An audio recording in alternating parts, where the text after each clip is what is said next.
Bonjour, je vous présente le traitement chirurgical par guidage échographique d'une aponeurosie plantaire.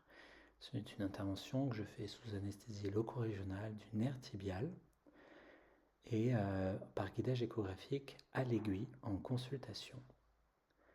C'est une patiente qui a déjà eu des semelles orthopédiques, de la kiné, des ondes de choc, des infiltrations de corticoïdes et de PRP, mais rien de tout ça n'a fonctionné. Donc vous voyez ici, donc avec une aiguille, je fais une injection d'environ 15 ml de xylocaïne autour du nerf tibial. Il faut respecter le dosage de 3 mg de xylocaïne par kilo pour être en dessous de la dose qui ne nécessite pas de surveillance.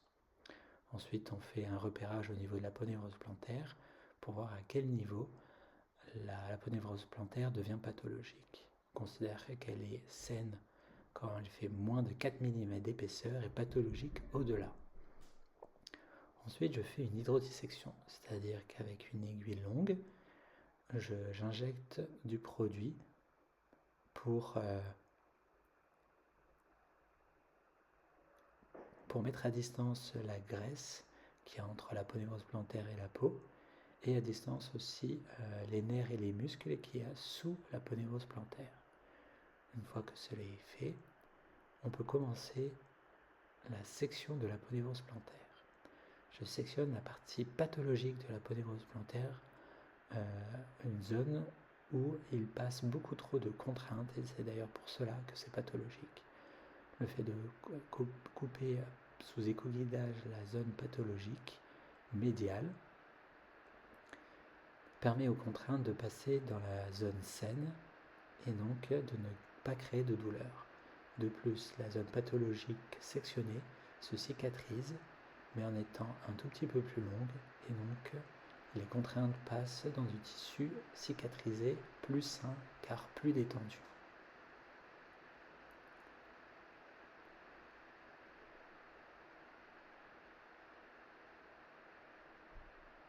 Donc là, j'ai bien fait l'hydrodissection en superficielle et en profondeur de l'aponévrose plantaire, et avec une aiguille 16 gauche, en passant par le même trou, je fais des sections de l'aponévrose plantaire par des va-et-vient.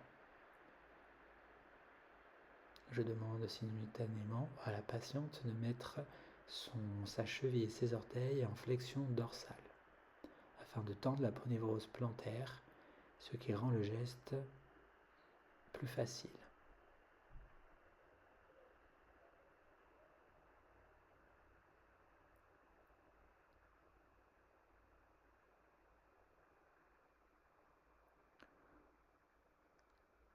Voilà, d'ores et déjà, on voit bien que la pointe de l'aiguille passe de profondeur en superficielle sur l'aponévrose plantaire.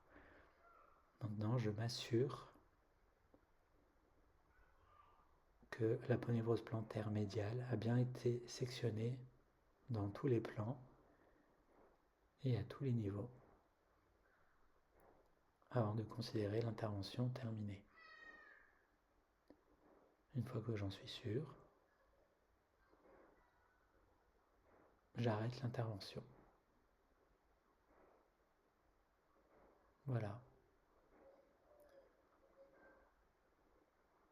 Je nettoie.